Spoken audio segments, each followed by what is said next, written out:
Hello, hello, hello. How are you guys doing today? I'm just gonna stand here for an hour and a half and just vlog. Just standing here by the door. No, I thought I would show you a little bit of the behind the scenes, because the last time that I showed you the behind the scenes, people seem to really enjoy that. Okay, so my husband just texted me. He's on his way home. He had to stop at Costco and then he'll be home. I can't find my gray hat. But do you remember like a week ago when I said, we made it? We made it. Winter's over. No more blankets, no more hats. No more icicles. I said we made it. There's snow on the ground.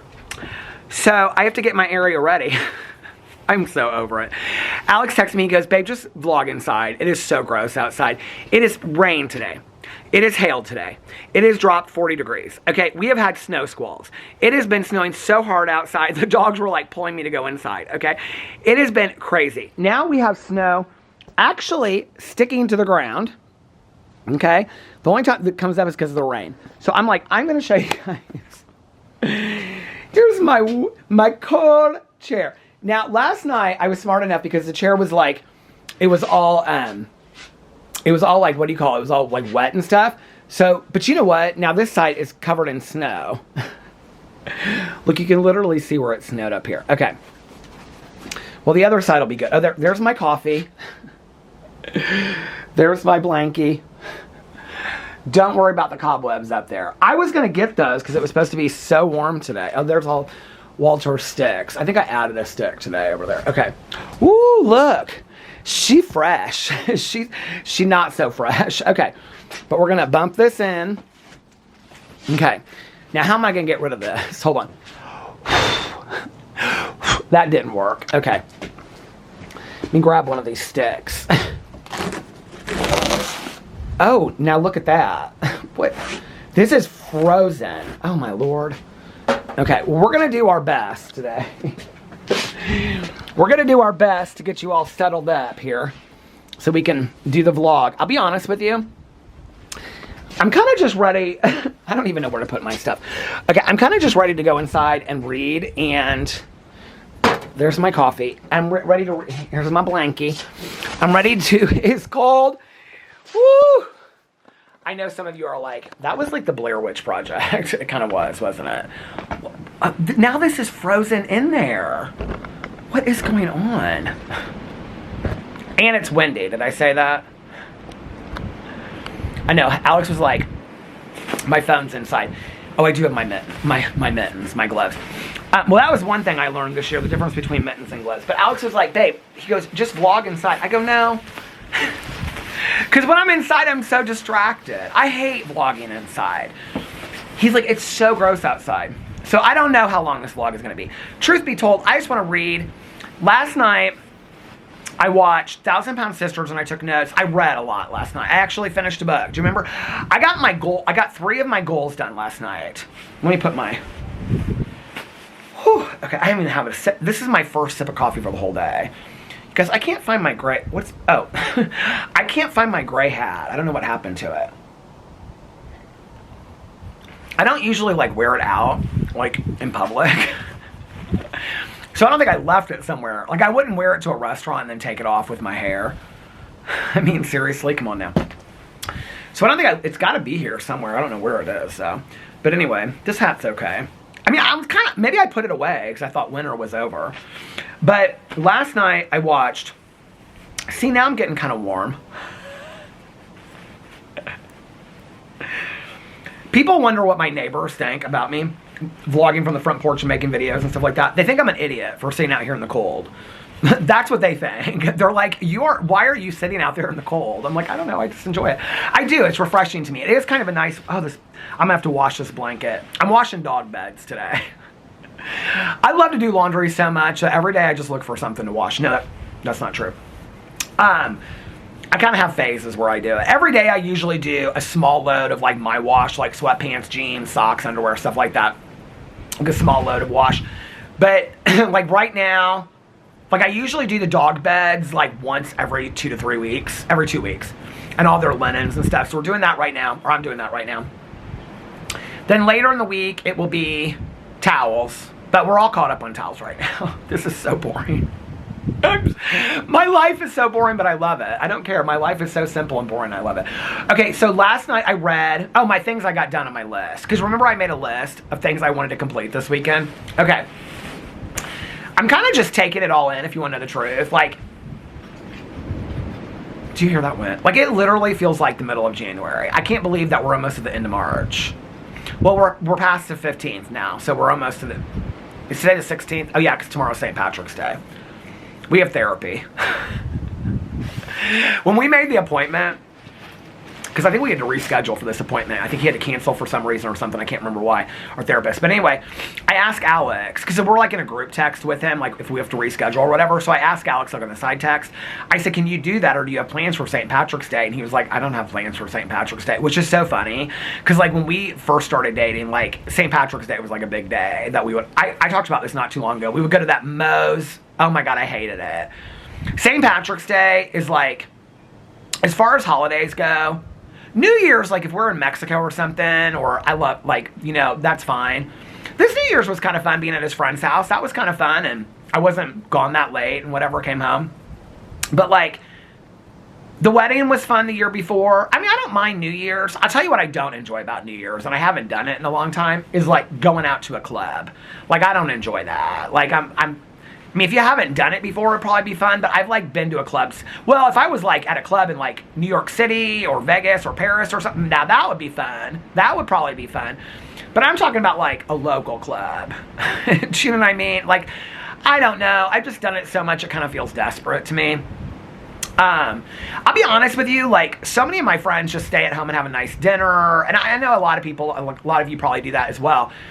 I kind of like to do something special for New Year's, you know? I mean, to be honest with you, I watch TV and movies at home every single night, so I do like to do something special for New Year's.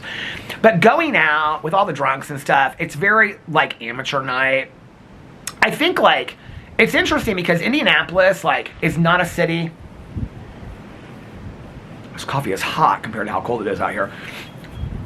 It's so weird how I just get into the most random conversations, isn't it? Do you like it? Thank you. Oh, by the way, if you didn't watch my vlog from yesterday, today is Amy's birthday. Amy that got me my writing of Be Too Much as a tattoo. Happy birthday, Amy. She was messaging me yesterday, which was really nice. I was like, oh, I found some friends in Indianapolis. But anyway, so, but you know, Indianapolis is kind of a weird city. It's not like a taxi cab city. Like, you know, you go to Chicago, Vegas, like I'm talking about like pre-Uber and Lyft, right? Like, Miami is a cab city. Vegas, you take cabs everywhere you walk. You know, New York, you take cabs everywhere you walk. Indianapolis isn't one of those cities. Like even to take like a shuttle before Uber from like a suburb to the airport was like $60 or $100 a person. Like, it was expensive. And like to take like a cab home from downtown would be like, I don't know, like probably $60 on a weekend. And so, you know, like when we used to go out and stuff like that, since I didn't drink, I always drove, but I don't drive anymore. Uber has changed everything. It really has, because now people can go out and they don't have to worry about drinking and driving, which is fantastic, you know, and I'm glad that people like really utilize Uber and stuff like that. When my husband goes out now, mostly, he doesn't even usually like drive somewhere. He'll like take a ride there, because he's like, I don't know, like I might have one glass of wine or I might not. I think Uber has changed everything with all that, and I think that's fantastic for ride sharing, you know, or whatever ride share you use. But you know, like back in the day, it just would be drunk, people be drunk out. Did you guys hear, if you live in Indianapolis, Circle City Mall closed? I thought it had closed like 5 years ago. I saw Donna Summer there. No, I did. I saw Donna Summer upstairs by the movie theater. I guess there was like a venue there years ago. I remember who I was with and everything, and she had gold lame on. It was kind of sad. It was like years before she passed away. I remember my friend called me. He's like, do you want to see Donna Summer? I was like, absolutely. Love her. Roller skated to her. Where's she playing? He was like, Circle City Mall. And even then, that would have been like my first... No, that would have been like my... Because I went to a lot of concerts with him because he worked for a music store here. That was like... that was my friend that really... You know what? I just ran into him at Target not too long ago. He's such a nice guy. He's not sober. But I met him, my girlfriend that came and picked me up out of treatment, that I had been friends with my whole entire life, my friend Heather. She introduced me to him, and it was probably one of the greatest things she ever did for me. I mean, she just done a lot of fantastic things for me in my life, but that was one of the greatest things, introducing me to him, because he didn't use drugs, he didn't drink, he smoked like a chimney, loved coffee. So we would sit, and he didn't really go out. So I would go over to his house, like after meetings and stuff, and I didn't have any friends really at that time that didn't party. I don't really talk about him much in my videos, but like we were really good friends for probably like the first year, and first 2 years, because that second year was when he took me to like, so he would get concert tickets to everything. I went and saw Fish for the first time sober. We went and saw so many concerts together, and he was really who helped me realize I could love live music, not drinking and using drugs. But I would go over to his house, and he would I can remember sitting on like his floor. Okay, you guys want to hear a weird story about this? Okay.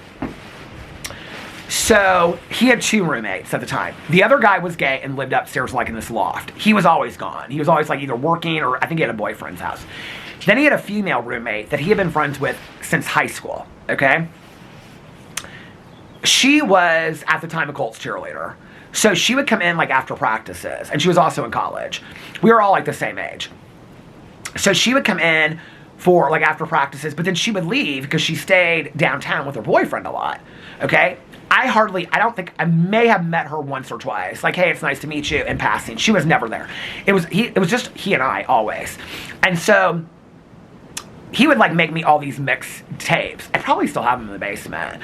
He was the one, like Liza Minnelli did this album with the Pet Shop Boys. It's fantastic. It's like one of my favorite. Whenever I hear it today, which is rarely, I think I downloaded something. I don't have my phone out here.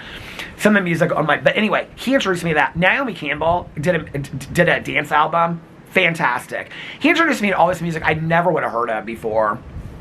When I started dating Todd, which was after I met him, Todd introduced me to Dave Matthews. Todd is my ex.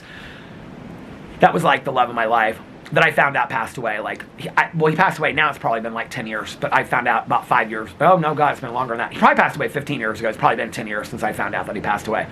But anyway, so sad. Parents didn't do an obituary for him or anything. It was total shit. They hated that he was gay. He had been married. His husband passed away. I mean, the whole thing was so sad. His life was just so tragic. But that first year, he introduced me to, his favorite song was Proudest Monkey by Dave Matthews Band. This kid is running in the cold. I cannot believe, with no coat on. And we're getting Amazon packages, which I have ordered some stuff from Amazon, so I may be getting one. But then, Todd introduced me to a lot of music. But this friend of mine, so we had this roommate, okay? Well, flash forward, Alex and I start dating. We're going out. We make a lot of friends with a lot of straight couples in Indianapolis. We start going out to a lot of the straight bars. So we made friends with this couple. I've talked about this couple on here before. They're very, very dear friends of ours to this day. And they were the ones that said, if you can make it past your first 3 years, you can make it through anything. And they would have us over for dinners. Like when we were like going through really, really hard times, they were very invested in us staying together as a couple. And but anyway, before all that, when we first started hanging out with them, we went out with them a lot. And really, really good friends of ours. And he was our attorney for a long, long, long time, and then he like got into something else. But anyway, he's doing something completely different now. But anyway, so she and I are talking one time, and this friend of mine from that first year randomly comes up in a conversation. I can't remember how it came up. Or maybe it was like a Facebook post or something, and she liked it or whatever. Somehow we started talking about him. I said, how do you know him? Like, the circles are completely different. Like, there was no way. Like, friend groups were completely different. Sides of town we grew up in, completely different. He and I grew up in the same side of town. He actually went to North Central, where my cousin Caroline, when I went to Carmel. This other friend, she went like on the south side. There was like no connection how they would have known each other. I was like, how do you know him? Because I used to live with him. And I said, what? She goes, yeah, I used to live with him. I said, where'd you live with him? And she was like, Pickwick Place. I was like, Pickwick Place Apartments? She was like, yeah. I was like, are you kidding me? She was like, no. I go, when did you live there with them? She goes, let me see. She goes, it was when I was like cheerleading with the Colts. So she was like figuring out the years. She was like, I lived with him from like 94 to 97. I was like, oh my God, I was over at your apartment like every night. She's like, you know, when I first met you, I thought you looked familiar. She was a roommate that was going to stay at her boyfriend, who is now her husband's, who's dear friends of ours to this day. Is that not I think I've told that before on here. Do you want to hear an even crazier story? Okay. Around that time, I get a call from him. I had like left his apartment. And it was like, we had been like listening to music, smoking cigarettes. He was so good for me because I would like go to meetings and stuff, and then if I was bored, I'd come up. This was like after I'd been sober for like 6 months. I'd hang out at his house. We go out to eat. He'd take me to things because he was like the manager of like 3 music stores. So he'd get like music stuff. We went to stuff all the time. This is so funny that me talking about that Circle City Mall closed into seeing Donna Summer there has turned it. I'm so glad that I sat out here tonight. I would never have told this story if I hadn't. Anyway, I just ran into him at Target not too long ago. He is so funny. My neighbor is coming out here right now. What is she doing? Oh, she must have somebody picking her up because she's like got bags and stuff.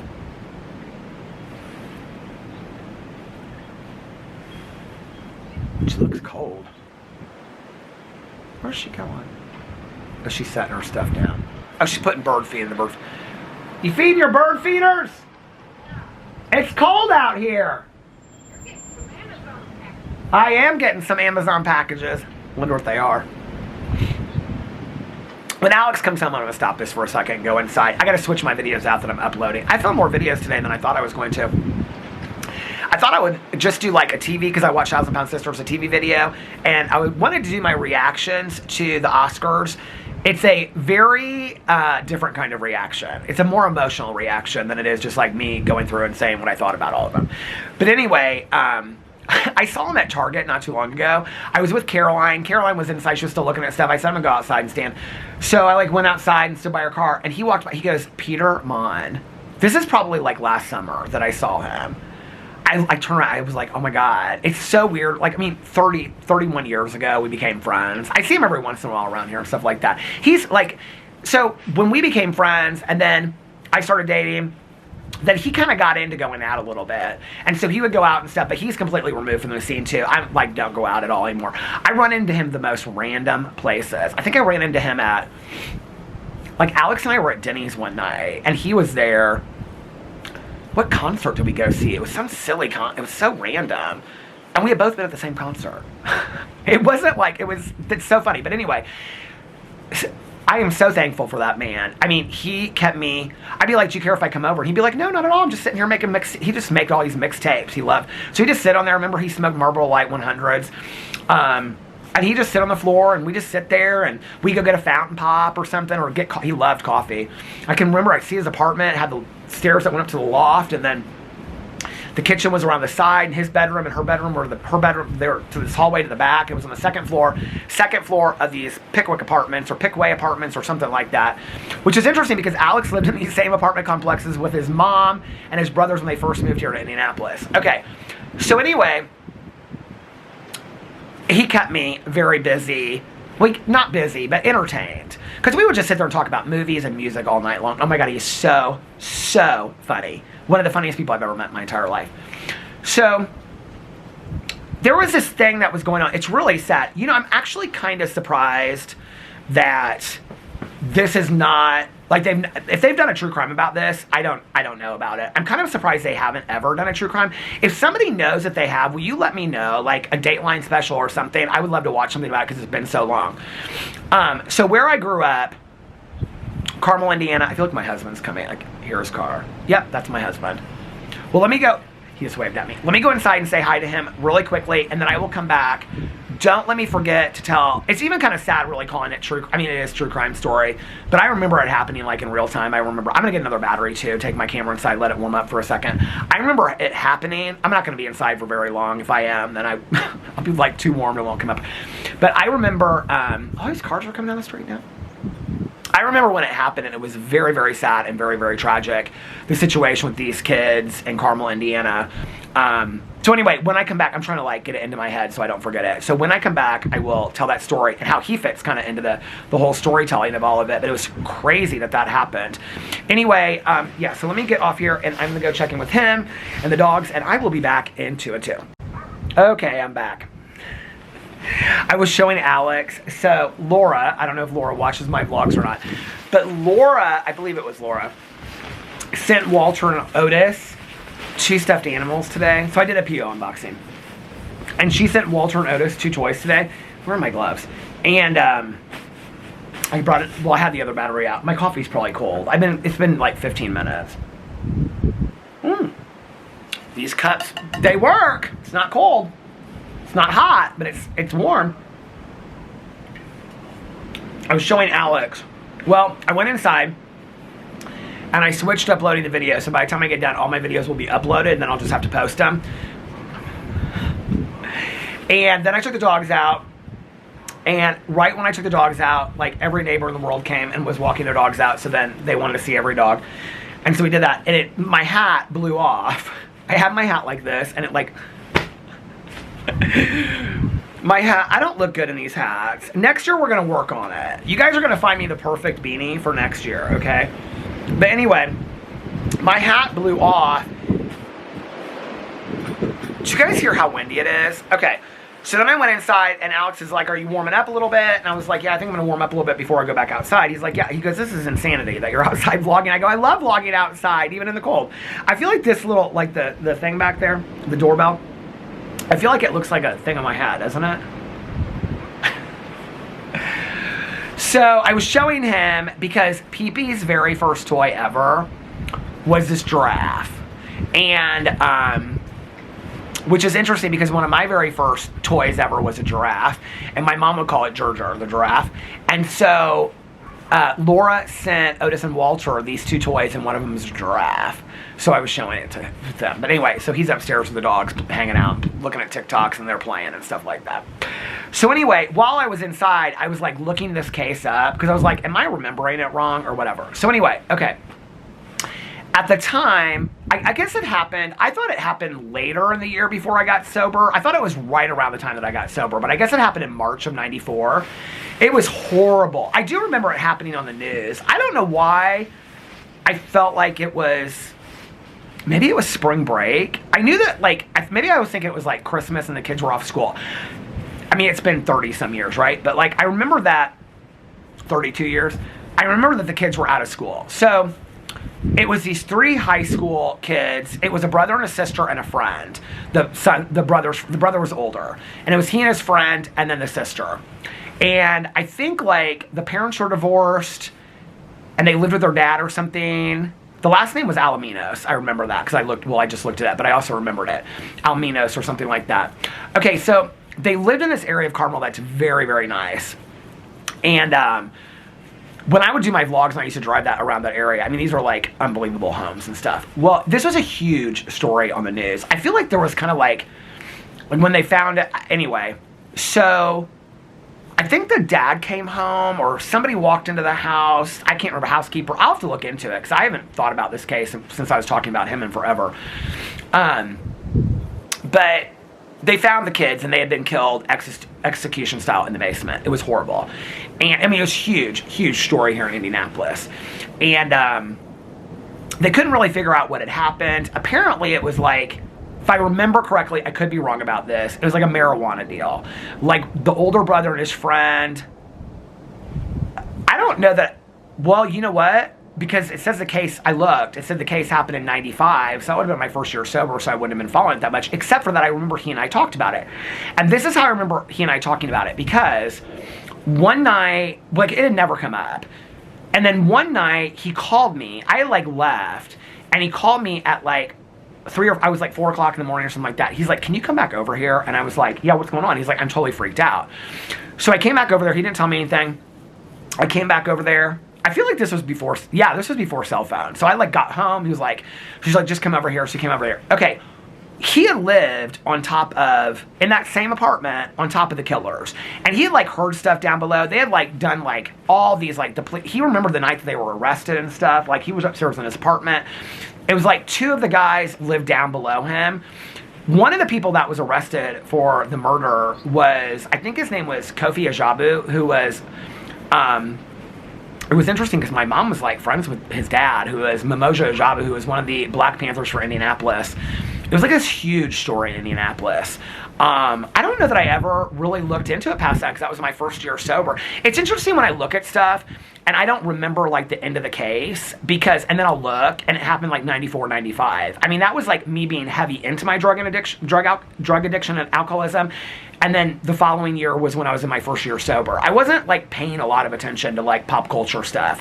The last year of my using, the first year of my sobriety. It's interesting how much stuff I look at and I'm like, oh, that was the year that it happened. Well, it makes sense, but like, it's weird that I kind of forget that because I remember a lot about that story. Well, March, if it happened in March, I would have remembered that of 94. I mean, I didn't get sober till December of 94. So, I mean, I was still in college and stuff, then people were probably talking about it. But when I looked it up right now, it said that they were convicted in 95. So the case must not have happened until 95. But anyway, he heard somebody downstairs in his apartment. That's why he wanted me, or the apartment downstairs. But like for months apparently afterwards, like he'd be like, yeah, they came up here and they would like borrow stuff from me. He was like, they were really nice guys. Why do I feel like the guy's first name was Jared something? Anyway, I don't know. But he was like, the two guys were really nice guys, and he was like, I remember the night they were arrested because there was all these police like outside, blah, blah, blah, whatever. And, but anyway, he called me over there one night, and that's when he told me the whole story about, like, they interviewed him and everything about the case, like what he knew about them, and he still was like freaked out and had trauma from it and stuff like that. But anyway, he was really a nice guy. So I remember he called me up one night, back to the original story, and he was like, do you want to go see Donna Summer? And I was like, are you kidding me? And you know what, actually, he was not the one that I got the fish tickets from. I was actually, because I had longer hair, and so I remember I was at the Shell gas station, and I was at the Shell gas station, and I think this woman was like, I can't even remember. I think it was like a man, and he had 4 comped tickets. They were great seats, too, to fish, or 2 comped, I can't remember. And he was like, do you like fish? And I was like, yeah. And he was like, do you want to go? I have like 2, or I think he had 2 comp tickets. I think I just took him. So this friend of mine. And so we went, and I remember like, yeah, but what was the concert he took me? I think he took me to Dave Matthews. After I started dating that guy, after Todd and I dated, and then we broke up, I think we went to go see Dave Matthews because I was real into it. He always had great tickets to all these shows. So anyway, we went to a lot of shows, but he called me and he said, do you want to go see Donna Summer? And we went and saw Donna Summer at Circle City Mall. Circle City Mall is like downtown, and it's like 4 city blocks. There was like huge department stores and that stuff. It was like a huge mall. Well, it kind of never, when I say this, people are going to laugh. They're going to be like, it did. Yes, it did. I don't feel like it ever really took. Like, I feel like every time, I mean, it's been around forever. But, I mean, obviously, it was 30 years ago. I'm talking about it. It just closed down this week. But when I would go there, at one point, so all the parking was underground, like below it. I always remember talking to my sober friends about this because they had this whole, like, the top floor was, oh, this must have been where we went and saw her, but why would the movie theater be right there? Does anybody know, if you're from Indianapolis, was the movie theater right next to the nightclubs? So the top floor, there were all these nightclubs. They were kind of cheesy. They were very, like, spring break Fort Lauderdale nightclubs. I want to say Have a Nice Day Cafe, but that was, like, further down on Meridian. But anyway, I think I ever went to those nightclubs like once or twice, but they would be packed. And I can remember, like, my girlfriends that were in college always wanted to go there. And I can remember they would be like, I would always be like, I think it's so funny that, like, people park underneath, like, if you're a cop wanting to pull somebody over, like, for drinking and driving, couldn't you just, like, park right outside the parking garage of the mall that the nightclubs are in? But anyway, I don't remember the last time Alex and I, oh no, you know what? I think the last time I went was when I went with Melissa and Jason to Whorehound Weekend, Whorehound Festival, and we went and ate at the Champs down there, because I didn't even know a Champs existed, and Melissa was like, we've got to go get the Mile High Nachos, and so we walked through there. Did Alex meet us for that dinner? Why do I feel like maybe he kind of did? Or was he out of town? I don't remember. But anyway, we walked through that mall. No, that wasn't the last time. Alex and I walked through that mall at one point to get something. Oh, you know what? Maybe it was when we went to the wedding. Maybe that was New Year's. I think I was looking for something. Does anybody remember me talking about going into Circle Center? Anyway, I remember it being dead. Like, it was at Jasper Mall. There was, like, nothing in there. Here's the brother-sister dog, but this is the brother. He's so sweet. He's gotten big. But anyway, I mean, back in the day, there were, like, there were a lot of stores that you see in, like, you know, Express and, like, all the other stores. But there were a lot of stores in there. And apparently it just closed down. I didn't even know it was still open. What were there was I think there was a Nordstrom down there at one point. Was there? I don't know. But they're saying they're turning them into condos or something now. I think that would be kind of fun to live in the mall. But I love the movie Dawn of the Dead. Anyway, so that was my girlhood friend. That was my friend from way back in the day. I remember one of our bonding experiences. We were talking about, this is when we first met, and he was talking about, we were talking about like high school or something. He had gone to North Central, and he grew up right around here. And he said something about I asked him where he knew this girl from, because I still to this day, this girl lives in like New York now.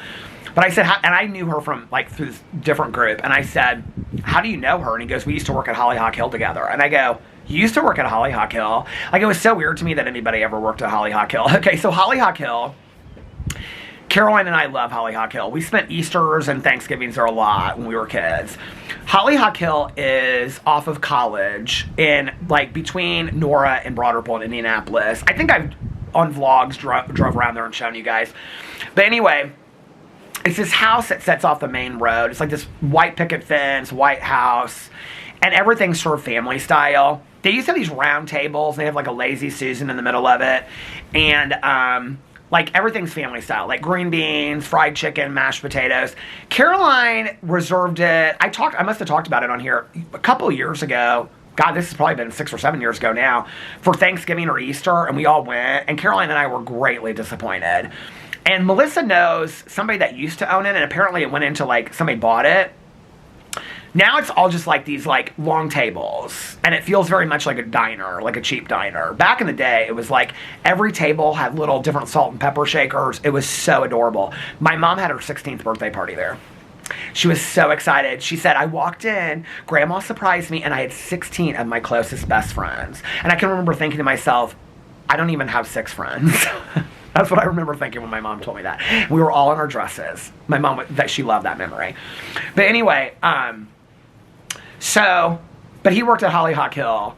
Alex and I, so we used to adopt a family through, well, we did it for like 4 or 5 years in a row. There's a lot of icicles up there. We used to adopt a family for Christmas through the Christmas, what's it called? The United Christmas Service or whatever. We did it like 1 year. We had like a really great experience, and then we had all these people donate stuff like TVs, and I mean, we went overboard this 1 year. And then the 1 year that we did it, the dad,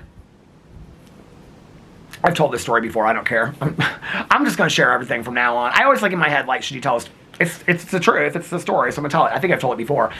He was really, like, I don't know, he kept on calling and texting and being like, hey, can you get somebody to pay for our gas bill? Hey, can you get somebody to do this? Hey, like, can you do that? And we like, we had gone through Hollyhock, and Hollyhock would donate like 6 Christmas dinners the night. That's why I was thinking of this. But anyway, that last year that we did it, I just really felt like, not us, but just the whole situation was kind of taken advantage of.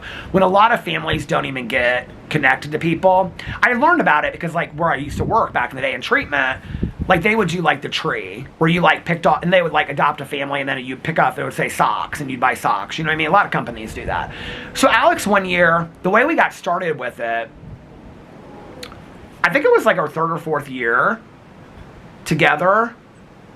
It was Alex's idea, and he was like, we have everything we want. I thought this was such a great idea. This really, you want to talk about learning moments about your partner? We were talking about what we wanted for Christmas or something, and he was like, we have everything that we want. Like, why don't we do something for somebody else? So we're like, if we're going to do it, let's go overboard. We, like, got with friends of ours, and we, like, hosted this fashion show and, like, raised money for all this. I mean, it was phenomenal what people in Indianapolis did for this family. I mean, it was beyond. Like, our friend that owns bars, he donated, like, all this stuff, like TVs and speakers and for this family and stuff like that. But at some point, I feel like the dad kind of, like, realized, I don't know. The whole situation made me sad, if you want to know the truth. And, like, the daughter, like, the day before, she wanted some camera. I just couldn't say no. Like, I just couldn't. Like, I felt so bad. I just couldn't say no. And they had, like 3 little kids. And so the dad, he wanted us to bring all this stuff in.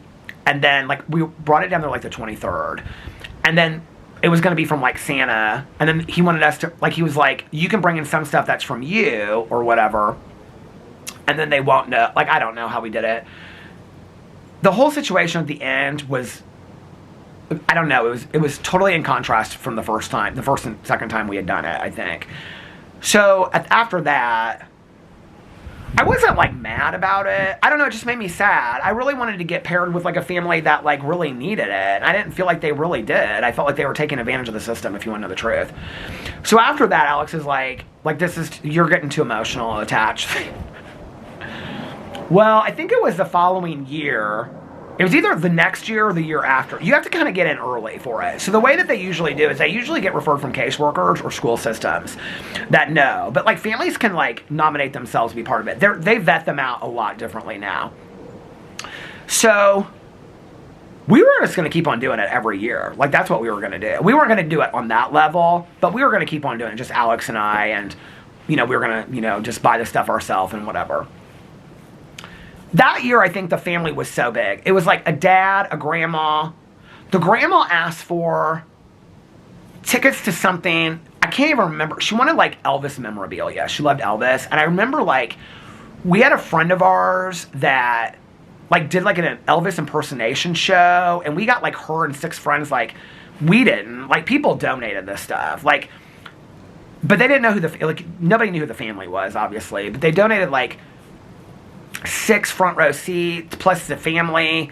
Like, it was like this dinner theater thing. Like, I mean, people went above and beyond for this family. And I can remember when we showed up there to give it to them, I can remember that it was cold at night. We had all this, I mean, the car was packed. And the guy was kind of ordering Alex around, and they wouldn't really help. And, like, I don't know, the whole situation just felt off. Like, and I can remember we got in the car, and I said something, and Alex was like, we did it because we, you know, it was for the kids. Because you could tell the kids, like, when they came down, they, like, were, like, they were really excited about it. And it was for the kids, you know. And I hope that we did, in some way, help them. The meaningful experience, so, for us was, well,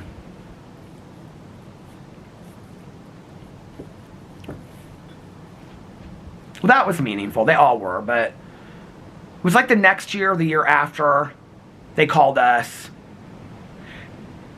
We didn't do it the next year. And then the year after, we were going to do it, and then we decided we weren't going to. I can't remember what happened. But anyway, I mean, if it was just going to be us, we weren't going to get a family of 6, you know what I mean, plus 3 kids. We were going to, it was like, that was like the dad, the grandma, the uncle, the teenage daughter from a different marriage, the 3 younger kids, dad's girlfriend. It was like all these people. So that's why we did, like, this big deal, because we wanted the whole huge family to have, like, a really nice Christmas and change, like, somebody's, like, you know, Christmas memories. Well, we got a call. She called me. I knew her. She was a social worker. I knew her, and she called me, and she goes, I know that you guys were kind of like, you're going to wait off a couple years, but we really have a family in need. And she said, and I think you guys are the perfect fit for it. And I said, okay, what's the situation? And she said, we have a mother, and she's single, and her husband, she's from Mexico. Both of her children were born here. Her husband just got deported back to Mexico. And she's like, she doesn't speak English at all. And Alex is bilingual. Would you be willing to do this? And I was like, yeah, let me talk to Alex, whatever. And so I talked to Alex. At that point, we were both kind of like, you know, I talk about, like, I need to do volunteer work. Alex and I, like, do a lot of, like, I don't feel like I need to, like, pat my back about it. But, like, that's just something that we believe in, is service work. And Alex sits on a lot of boards and does a lot of stuff. But anyway, a lot more than I do. So we were kind of at that time, you know, deciding where we wanted to give our time. I give a lot of my time to, like, recovery stuff. And so I said to him, you know, there's this family. And Alex was like, absolutely, let's do it, you know. And this was, like, literally, like, a week and a half before Christmas. So I remember we talked to the mom. She had a son. The son was like 12. I remember he was like tall kid when we met him, and very caretaking of his mom and his sister. And his sister was like 6. And so I remember like Alex would talk to her on the phone and ask her what she wanted and all this kind of stuff. And they lived in this apartment. It was a real cute apartment, real nice. And it was snowing so hard that night that we took the stuff over there. But he kept on asking her, was like, what do you want? What do you want? She's like, I don't want anything. This is just for my kids. I don't want anything. And so finally, he was like, if there's just one thing that you can have, what would you want? She's like, well, we only have one TV in our apartment. And I don't really ever get it. She worked like 3 jobs. And she's like, I don't really ever get any time to myself. So if I could have some, like a small TV or something like that. And like our friend that worked at the bar that donated these TVs before, we went out to dinner with him. And we just happened to kind of mention it. So this is our friends that we're like 4 couple friends with. And he was like, oh, I just had, you know how bars have TVs? Okay. So he's like, I just had a bunch. Look, I'm going to give you one. So it was like this really nice TV. And so I remember we got all this stuff, and when we got there, she said, let me have her brother take her in the other room. The little girl was like 6. She was so sweet. And he was like, and the brother was so nice. And he was like, the brother and the sister both spoke English. The mom didn't speak any English at all. And so he was like, she was like, let me have him take her into the other room. And then you guys can bring all the stuff into my closet. And then I want them to like say hi to you, or her to say hi to you and stuff. Like, we met the brother and whatever. So, and then I'll take him back, you know, pick them back in the room so that the Christmas presents could come out for, you know, at the appropriate time. So anyway, so we go in there, and we're bringing this stuff in. The brother was like, he took the sister in, but then I think he was helping us or something. The brother was really nice. I remember he was like 12, and I thought, he looks like he's 16 or 18. He was real tall. And he was telling us about playing football and all this kind of stuff, and he went to where he went to school and everything. And he and Alex went to the same middle school, so they were talking about that. And Alex was asking about like, anyway, they were just talking, but. So I'm just kind of standing there, and I'm like, you know, moving the stuff into the closet where she had it and all this kind of stuff. And then we're setting the TV up and all this kind of stuff. And so then the son goes in the other room. Well, there was this fish. I don't know if I've told this story probably before, but I don't know if I've ever told the fish story. Oh, the battery's already at the halfway mark. So there was this fish bowl on the counter. It's like a regular fish bowl. And I think there was either a dead fish in it or it was empty. And the mom was like, she kind of laughed. Like, I pointed to it. She was like, no, she doesn't know yet. Like, don't tell her. Because when we left, I remember Alex and I went to eat somewhere like Applebee's or something. I said, I think we should go. I like got real upset. I was like, I think we should go buy her a fish. And she was, because my ex with Johnny the fish. And Alex is like, you need to stop. Like, we did this. You need to stop. And I was like, okay. Because I was like, I wanted them to be our family, for like part of our family, you know? And so I'm sitting there, we're like getting ready to go, and Alex is talking to her, and I could just see something come over to my husband. My husband's a pretty emotional person today after years of therapy, but back then he wasn't a real emotional person. And I said, so I could just tell, he started crying, and I could tell he was like trying to hold it back in, and he gave her a hug, and I gave her a hug, and she walked us out, and we left. I think the kids said goodbye to us or something. But anyway, so we got in the car, and I said, what was that about? And he was like, nothing. And I was like, babe, you got real upset. What's that about? And he said, I was asking her, like, where her husband is, like, if they're divorced or whatever. And she said, or what happened with her husband. And she said, no, my husband got deported to Mexico. And he was here illegally. And Alex was asking what had happened and whatever, and he said, so what's the process? Like what's the process? And her children were married or born here, so they were American citizens. And he was like, and I think she was a permanent resident. Her husband had come later. And so he was asking her, like, what's the process? This breaks my heart to this day. And she was like, what do you mean, what's the process? And I mean, it's not like neither Alex and I are ignorant to the situation of immigration in our country and fully know people that are here without papers and understand this whole process, okay? I think to see it like this in this story, she said to Alex, what do you mean the process? And Alex is like, well, what's the process for him coming back and like, you know, getting permanent residency or citizenship or whatever? And she goes, there is no process. And she said, and I can't go to Mexico because my kids are U.S. citizens. And Alex said, so what does that mean for you? And she said, it just means that we won't be together until my kids are grown up. Like, and if I go back to Mexico. It just broke my heart. But that was the Christmas stuff. We should do that this year, you know? We haven't done that in a long time. We should do that this year.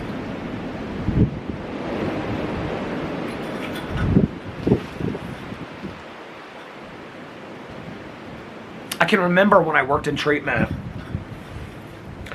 Now we have all these programs and stuff like that, and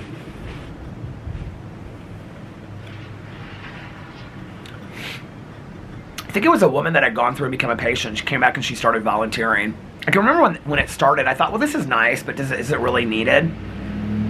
How ignorant I was, right? And I think this woman was like a little bit wealthier. The treatment program that I worked in, it's interesting because when I started there, it was really for low-income people. And through time, it had a broad diversity of people that were extremely wealthy to people that had no money whatsoever. There was a huge diversity. Which for me, in all honesty, as a snotty kid, coming into that environment where people treated me no different, it was exactly what I needed. Because as an addict, I was treated no different. And I really needed that right sizing. That I know better than anybody else because of where I was born or whatever. You know, like, and to see that really we're all the same. You know, we all bleed the same. We all feel the same. And, but I remember this woman, I think she was kind of not, well, she wasn't wealthy. Like, you know, it wasn't like, you know, she owned a coffee company. I mean, she did okay, you know. But I remember she started volunteering there, and then she came back and she started some program for the women's unit. And she would donate, like, clothes. But it wasn't just, like, clothes. It was, like, suits. Like, business suits. It was called something closet. The recovery closet or something like that. I can't remember. Sober closet or something. And she would donate. So she got her and her friends would do it, and then anybody else that had gone through treatment, like if they wanted to donate, they could. It ended up becoming this huge thing. I don't know if it still exists or not. But they would donate like business suits, work clothes, makeup, bags. And then she started this whole thing. It was the coolest thing about like teaching women that had gotten sober, like, you know, you wear the stigma on your back when you're sober. It's like, you don't just get sober and go back out there in the world. It's like, oh, well, I'm not drinking or drugging anymore. It's like, you've been a different person for as long as you've been using, and probably before that, right? So even if you have an education, even if you have a family, even you haven't been acting in that role for a very long time, you don't really know how to do that, right?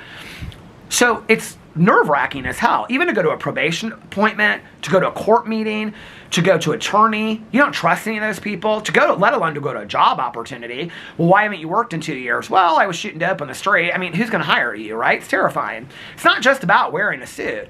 So she started this whole like job preparedness program for these. It was specifically for women. How to do your makeup, how to do your hair, how to make yourself feel better.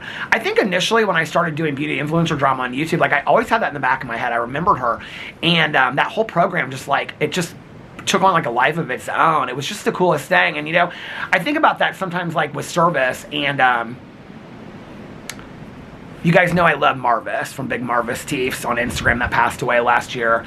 And his mom's adopted another dog. This broke my heart. I think that passed away this week or is not doing well, but they said they're saying goodbye or said goodbye to him. And they adopted him at 17 years old. And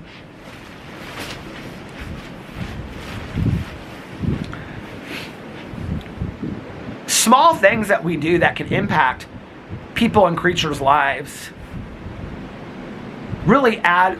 That is the value of life, right? Whether it's a smile or starting a program giving women clothes to feel better about themselves when they go to a job interview or whatever. And the only reason I know that is because so many people did that for me. It's why I talk about going to the first meeting and somebody giving me a cup of coffee in a styrofoam cup, because it changed my life. When I came through that meeting the second time and that person said to me, "Peter, it's so good to see you back." And I thought, how the hell do they remember my name? or all the people that took me out. Tanya said this the other day. Tanya went out with some people to lunch the other day. She goes to this noon meeting sometimes. It's an early meeting. And afterwards they went out to lunch, and she wasn't going to go. And she said she went out and somebody picked up like the tab for the table, and she said that hasn't happened like since early recovery. That's stuff that used to happen all the time when I was in early recovery, which was so nice. I mean, it was like Perkins and Denny's, and the camera stopped and the wind is howling. The battery's been at the halfway mark for a while, so I'm gonna have to change it here in a second. But anyway, Tanya was like, it was so nice. She was like, I haven't had, somebody pick up my tab forever. And she was like, no, you don't have to do that. Let me pick up the tab and whatever. And they were like, joking about it and whatever. When I first got sober, I didn't have any money, okay? I wasn't working. I had no trades to work. And I was just trying to stay sober. I had no money. My dad went to the grocery store, bought my groceries, bought me a carton of cigarettes, and was like, here. I think he gave me like $5 or $7 a week to donate to the donation. But I think at first he didn't even do that, because he was like, no, you don't need to, like, you're not having any cash. My dad, since I've gotten sober, I don't think my dad has ever given me cash since I've gotten sober. He's given me gift cards for Christmas and stuff like that, car washes and places like coffee places back in the day. We don't really give those kind of Christmas presents anymore. All of us give real small, meaningful things now, but he's done that before. Every bit of money that my dad has ever loaned me, I've paid him back, ever. Every bit of money that my dad has given. Well, I mean, since I've gotten sober. But to this day, like, the exchange of cash with my dad will never happen again. And I'm totally fine with that. That was something, but like, I can remember those early days. I had no money. So people would, like, after meetings be like, let's go to Perkins and have a cheeseburger, or Denny's or whatever. I'd be like, I don't have any money. Come on, we're going to take you there. These older guys would take me there, and they'd be like, get whatever you want. And I can remember being like, I'm not going to just order whatever I want off this menu. And they'd be like, let us do this for you. Somebody did it for us. It's such an honor in return to, like, with newcomers that come into meetings, to be able to take them out to dinner, out to a cup of coffee. It means so much. I cannot even begin to tell you what it meant to me. I had food in my fridge. I was one of the lucky ones. I didn't live in a halfway house. I didn't live in a homeless shelter. I had an apartment that my dad was paying for. I was blessed, okay? Don't feel sorry for me at all. I had it real good. My fridge was packed. I had lunch meat. I had juice. I had macaroni and cheese and crackers in the closet. I had everything. But I didn't have any cash to be going out to dinner. And my dad was like, you don't need any cash to go out to dinner. You have food to eat at home. I can remember there was this one clubhouse I would go to. It's still around here. They have like a little like coffee bar area, but they'd serve cheeseburgers and pizza and stuff like that back in the day. And the guy that ran it would always give me free cheeseburgers. I'd stay there for like 3 meetings. He'd give me free cheeseburgers. And then later I would like come there and buy people cheeseburgers. When you're in that position and it might not seem much to you, like a $5 or $10 meal, which is cheap today, right? But like, it might not seem much to you, but on the other side of that receiving table, when you haven't had a cheeseburger at a restaurant, like, it's so nice to just sit in a restaurant, like a Perkins, with people that are laughing, okay? I had been out there lonely. I didn't even remember the last time I hadn't used. Had nobody really in my life. I was scared to death. And I'm sitting, with 3 guys in a booth at Perkins who are laughing their ass off, and they're giving me hope, okay? Talking about something I don't even understand, and they're making some jokes about it, and they're patting me on my back. You're gonna be okay, and all this kind of stuff. And I'm eating an omelet or a cheeseburger with fries, and I'm thinking, oh my God, this is the best cheeseburger I've ever had in my entire life. Life-changing. People that gave me rides in early sobriety, like, we kind of belittle that stuff, I think, in recovery today. Like, I'll be honest with you, I haven't talked a lot about this, but after the accident, everybody in my life knew that I wasn't driving anymore. I've heard from very few people. I mean, I'm going to be honest with you. I mean, the fact that my cousin Caroline, we were talking about this the other day, she's like, I've been picking you up for 4 years. I was like, anytime you don't, she's like, we're going to do this for the rest of our lives. She's like, I love getting to see you every week, except for this week because she's got meetings. But there are some people in my life that I didn't really talk about them on not like that close to people. All the close people in my life I've heard from. You know, Tanya is just like absolutely just, you know, Valerie when she lived here. She called me. She'd be like, I'm picking. Oh, Tanya, Valerie texted me yesterday a picture. She's like, I miss our casino night. So it's a picture of us from the casino. So many people have been fantastic. But, you know, and I think there are some people that just don't know how to talk about it or what to say. And I just didn't hear from people again. And, you know, I don't know, like we belittle the fact of just offering somebody a ride or saying, hey, I'm going to the grocery store. Would you want to go? Like, so many people did that to me in early sobriety because I didn't drive. I had to ask for rides everywhere. That's a humbling thing to have to ask people for rides. It really is. I'm still weird about it. I still don't like to ask people for rides, especially my neighbors. Like, they have all offered it. But I'm kind of like, to this day, I'm still like, you know, I kind of need to run up to the grocery store, and Alex, you know, won't be home until 10 tonight, but I don't really, you know, I can deal without it, or I can, you know, Instacart it when it would be so easy. Laura's offered a million times. The griller's offered, and the gardener, everybody in this neighborhood has offered me a million times to give me rides, you know?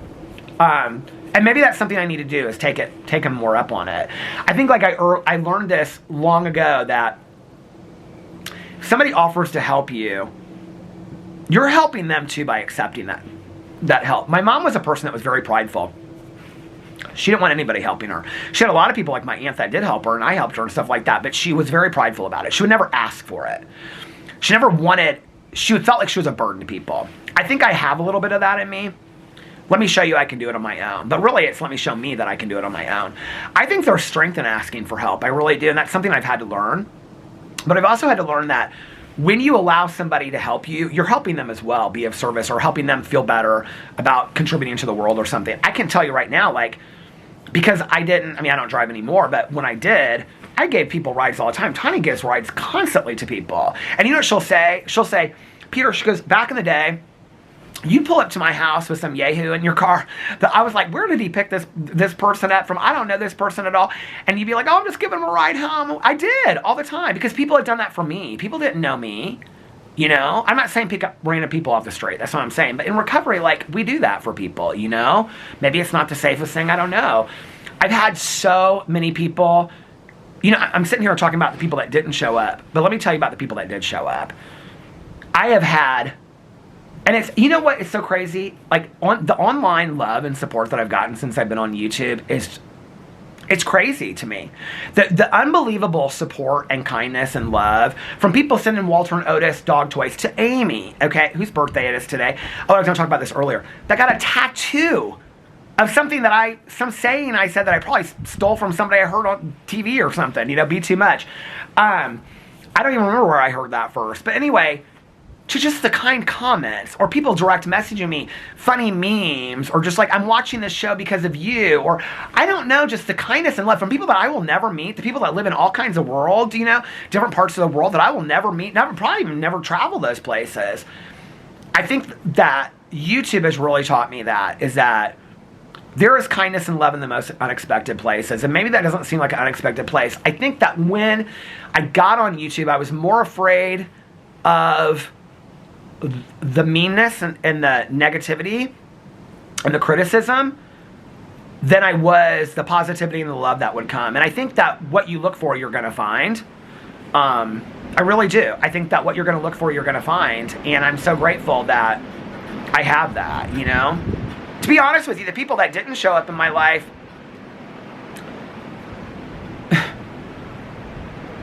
they weren't really, I don't know. It hurt. It did. That's my truth. It hurt.